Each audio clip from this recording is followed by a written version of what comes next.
各位观众、各位听众，大家好，欢迎来到我的频道派 TV。今天是纽约时间2020年7月4号，今天是美国的独立日国庆。那么，自从新冠肺炎开始以来，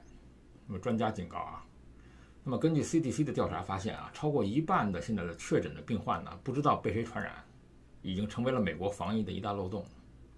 虽然健康者啊对病毒的抵御能力更强，但是现在医院的治疗呢也比过去更加有经验，但是还是不能松懈。目前在美国啊，这个疫情在多个州升温之际，那么公卫专家表示啊，病毒可能从年轻健康的病患呢又传回给了年长或者高风险的族群。那么很多人啊，趁着节假日，特别是独立日啊，回家探望家人，那么将是年轻人传染给老人的关键途径。那么如果传染给器官的移植者，传染给癌症患者，传染给糖尿病等高风险的人群的话，那么这些人的病情呢，恐怕呢就不会乐观。所以目前为止已经有数据表示，那么新冠肺炎的死亡率呢和年龄是呈现正相关。那么80岁以上的确诊患者的死亡率呢大约是29%，那么60多岁的患者呢就降到了7%，40几岁呢降低到1%，而20多岁的呢只有0.1%。那么年轻的病患呢，他的肺栓塞、呼吸困难和肾损伤的症状呢，对于医院来说呢，比老年病容易治疗，但由于死亡率是落后的指标，还需要观察一段时间才能判断。那么当然，现在是德州啊，还有佛罗里达州现在疫情非常严重，凸显了全美国防疫上的漏洞。那么 CDC 的调查显示呢，它是有54%的新冠肺炎病患呢，没有办法指出被谁传染的。传染病专家表示说啊，代表了一个重要的警讯，社区传染和无症状传染的情况严重，使回溯追踪调查的工作难以贯彻，真的是让人很担心的。现在是没有症状的疾病太常见了，不只是在低风险的族群，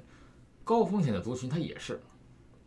所以根据全国过敏和传染病研究所，他的所长佛奇几天前他才公开表示啊，他说追踪传染源啊，在美国不管用，没有办法像台湾一样学习。他表示说，目前社区的感染中啊，大概是20%到40%的染病者他没有任何症状，因此过去的标准流程并不管用。即使呢有追踪的机制，也没有办法得知这个追踪的对象。当然，联邦现在呢想办法有意的让感染者的整个社区呢都接受检测。我们知道纽约市啊，下周进入了复工第3阶段，但是还会继续禁止餐厅提供堂食。那么调查显示啊，目前已经有80%的餐厅啊没有办法交齐店面租金，呼吁呢州府出台救济的措施来减轻餐馆业者的租金压力。当然了，现在最大的问题是啊，生意不如以前好了。那么纽约市的服务业它联盟呢，此前对509家的餐厅啊进行了调查，显示疫情让纽约市餐馆陷入了严重的财务困境。80%受访的业者呢表示说，没有办法交齐6月份的租金，只能部分支付。更有36%的业者表示1分钱租金都没交。在没有办法交齐租金的业者中呢，高达90%的业者呢交租不到一半。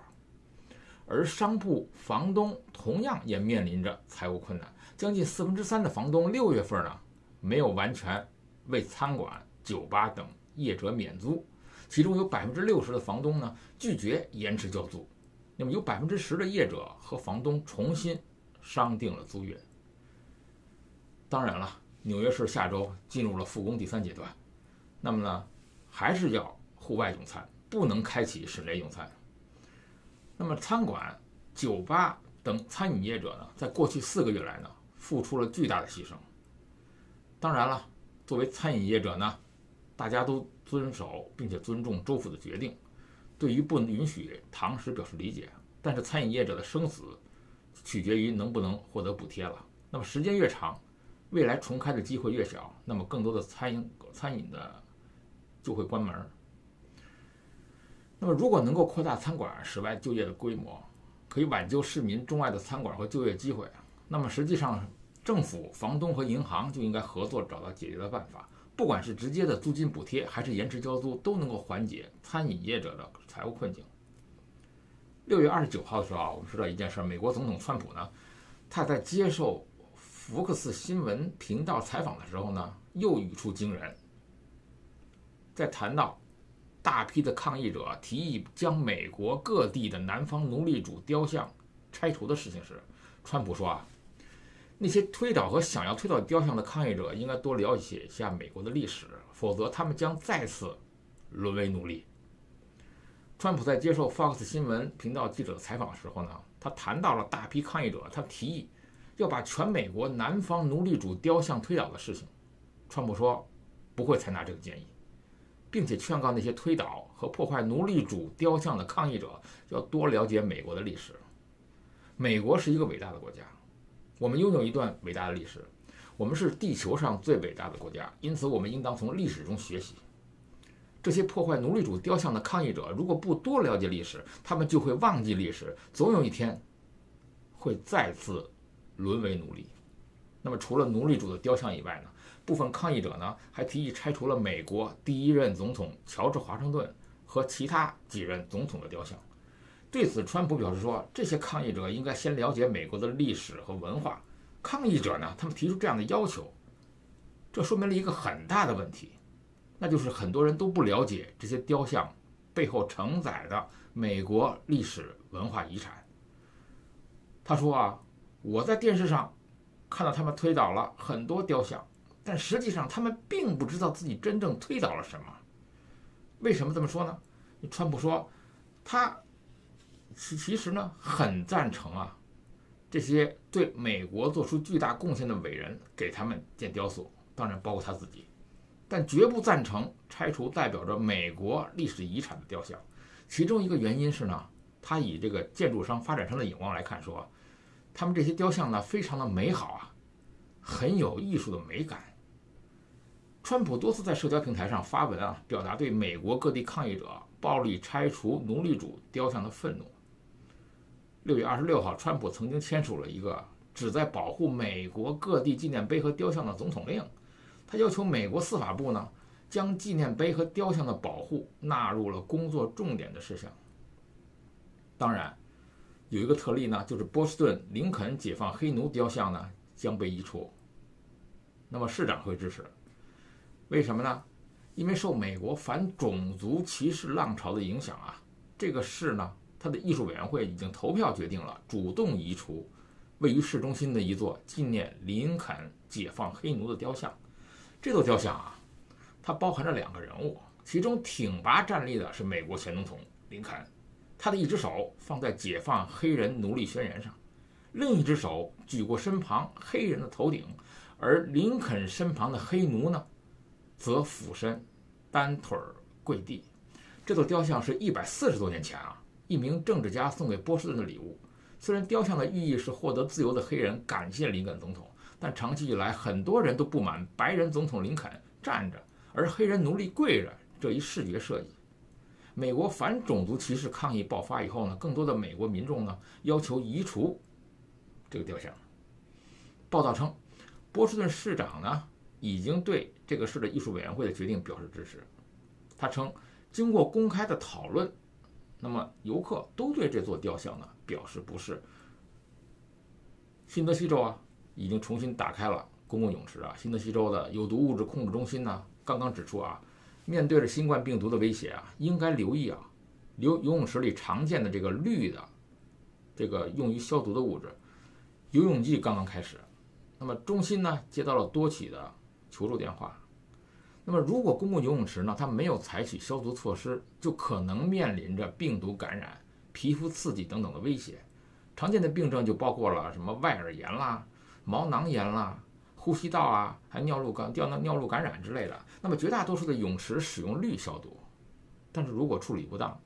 常会导致中毒，短期内呢就会吸入大量的氯气所致的这种急性呼吸系统损害。比如有些人在密闭的空间打开消毒后的浴缸，导致中毒，以致呼吸困难。所以 CDC 指出啊，目前啊是没有证据表明，那么新冠病毒可以在水里面传播，而且标准的泳池消毒程序呢是可以消灭病毒的。但是呢，提醒呢，在疫情期间前往公共泳池还是要小心谨慎，在水中呢也要保持社交距离。那么如果感到不适，千万就别去泳池。如今的美国啊，像极了手握裁判权的教皇，他们利用自己在全球化市场中特殊的地位啊，利用美元世界货币的地位呢，将各个国家和公司开除贸易体系为要挟，专横跋扈，为所欲为。为什么呢？因为美国的霸道行为啊，不得人心。一次一次的教训让美国的西方盟友也越来越意识到独立自主、自强不息的重要性。那么，德国、法国为首的欧洲各国呢，他们在与美国很多领域的分歧呢是越来越大，貌合神离，甚至针锋相对。可以说呢，这都是由美国造成的。美国老大哥啊，一直在看着你。那么我们继续细耳昨天没有讲完的情况啊。跟随着这个赫尔姆斯伯顿法是1996年8月5号的时候，美国有一大堆法律。美国的国会通过了达马托法，也称为伊朗与利比亚制裁法。这回制裁的大棒子就挥向了伊朗和利比亚。受此影响最大的是美国的盟友啊，德国、法国和英国。这个由美国单方面推出的法案，让他们在伊朗和利比亚的投资和贸易陷入了两难尴尬的境地，以至于欧盟不得不建议欧洲企业和伊朗啊，可以采用以物换物的古老方式来交易，避免使用美元来换算。美国是以保护本国的安全利益为借口啊，在未经国际社会合法授权的情况下，单方面的把美国法律强加于全世界，甚至坑害自己的盟友，所有的人认为是太霸道了。当然，我们记得牵动啊中国亿万人心的孟晚舟案，它发生的大背景呢，就是美国对于伊朗的经济封锁。美国司法机构它通过了这个达马托法，就给自己赋予了一个权利，就是对任何与伊朗存在贸易关联的这个跨国公司啊，进行监控、调查、取证、诉讼和制裁。为了方便美国情报人员的监控、调查、取证，美国国会呢又先后通过了美国爱国者法案和云法案。911事件以后啊，颁布的这个美国爱国者法案呢，它赋予了美国政府部门呢以反恐的名义大规模的监视外国企业及其员工的权利。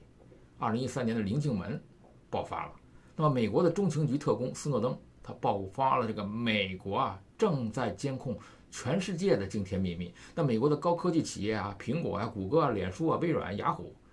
都在和美国情报机构分享用户的信息。这就发现了啊，外人指摘啊，美国的虚伪啊，在全世界面前啊被扒了个干净。他们再花言巧语也无法自圆其说，为什么反恐能反到了盟友头上？怎么可以去监听盟国的国家领导人的电话呢？怎么能偷看这个欧洲跨国公司的邮件呢？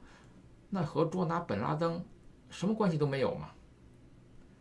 当然，美国不是这么想的啊！美国是工欲善其事，必先利其器。为了让美国经济情报工作这个如虎添翼呢，2018年的3月23号，川普就签署了一个法令，叫做云法案。这是一个极具侵略性的法案啊！介绍一下很多的法案啊。美国人啊，他可以跨境调取他国公司和个人的隐私数据。美国的司法部门呢，可以直接访问美国云计算服务提供商的服务器数据，不论这个数据存储在美国境内还是存储在海外，哪怕在火星上。奥威尔啊，在1984所描述的可怕场景啊，叫做老大哥看着你啊，也出现了。真正啊是被美国政府实现了，当然是打着反恐的名义。需要指出的是啊，这个云法案呢和欧洲旨在保护本国公民个人数据的法律是相冲突的，与欧盟的通用数据保护条例相冲突的，与海牙公约相冲突的。但是你猜美国会在乎吗？不会。昨天我谈到了哈中国和美国的这个关系的走势啊，很多人是不以为然的啊，给人觉得说中国已经是世界第二了。你为什么就没有能力跟美国全面对抗呢？那么我们要跟美国打到底啊！这种思维啊，它是有一个致命的缺陷。那么一个系统给无论多么强大，最终系统的整体能力呢，永远受制于这个最薄弱的一个环节，也就是这个水桶最短的那块板。抗日战争，中国军队是占有数量上优势的。你看看中国军队好几百万，日本才多少人？在具体战役中呢，这个出现了很多的问题啊。你日军进攻长沙守军，那么呢，国民党的第6战区呢调军增援，结果等他赶到的时候呢，日军已经冲过衡山了，所以原始落后的运输能力呢就制约了中国军队的数量，这种优势没什么效果。运输能力呢，就是当时中国军队整体作战能力的一个致命薄弱环节，所以日军当时是利用中国军队调动缓慢，经常对中国军队进行突然袭击。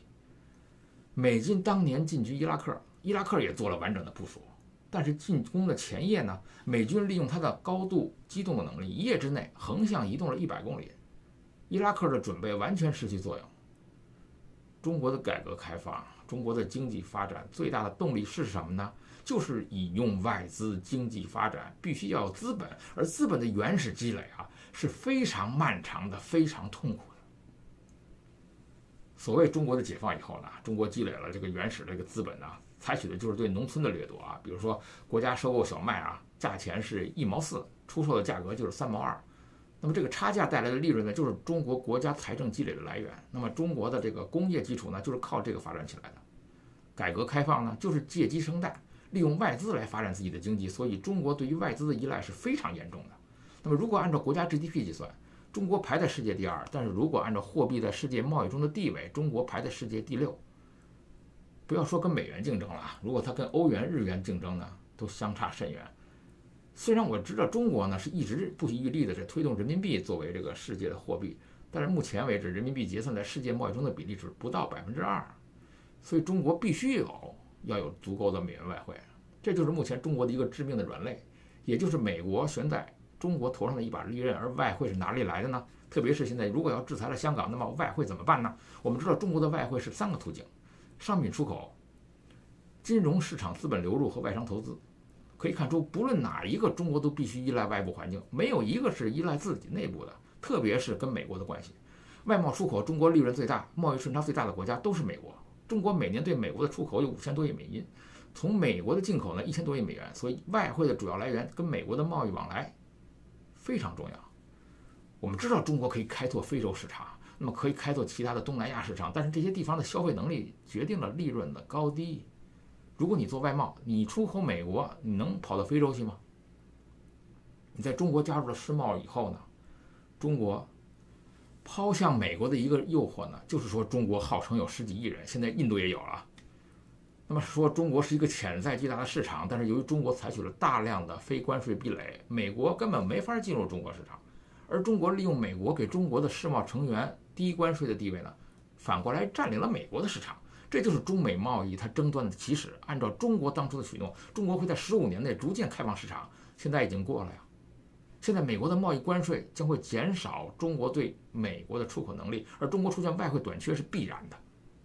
金融市场资本的流入呢，是指外国资本投资中国股市和金融服务业，而这些流入中国的资本呢，虽然它不属于中国，而且本身具有流动性，但是也是中国外汇资本的一部分。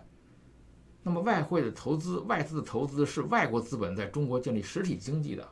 行为。比如说富士通，这它有生产厂家呢，特斯拉，外资企业呢，不光给中国带来了技术，也带来就业机会，还带来了外汇。但是很多人有一种误解啊，觉得中国呢，它有3万亿美元的外汇，怎么可能外汇短缺呢？所以今天呢，就时间看来不及了，只能给大家简讲一下为什么外汇短缺啊。他说我们是唱衰中国，其实不是，他们并不知道外汇的储备是什么啊。那么中国属于外汇的管制国家，那么任何在中国的投资呢，必须把货币存在中国银行，换成人民币才可以用。所以中国的3万亿美元的外汇呢，不等同于这3万亿的美元都是中国的。这个只有货币形式在某些部分是中国的，而这3万亿中，只有2万亿是外资的借贷。那么就是说中国借来了，那最后还得还给别人。那么中国呢，可以用的这笔钱呢，来维持人民币的汇率，但是不能够花掉。所以呢，中国必须呢，同时还要进口石油粮食。那么中国的政府和媒体都说，中国主粮的自给率超过了90%，中国不存在粮食短缺的危机。但是呢，请你注意一下啊，你注意一下细节，这个主粮也就是说是大米、小麦，可是今天的中国呢，主粮消耗的比例是多少呢？副食、肉、蛋、奶大幅度增加了，但是这些不可能从天上掉下来啊，一定是他们去吃粮食。那么饲养家禽、生猪、奶牛不需要饲料吗？饲料就是由玉米和大豆，而中国消耗的玉米60%以上需要进口，消耗的大豆是87%以上需要进口。粮食、石油的进口呢，每个月大约的花费就是1000多亿美元。那么以3个月的战略保障计算的话，剩下的1万亿美金。那么这种外汇储备中有5000亿是不能动的，那么剩下多少了？只是5000亿的美元，这里5000亿美元中，那么有3000多亿是外商的投资，也就是别人的钱，你还敢说中国有的是外汇吗？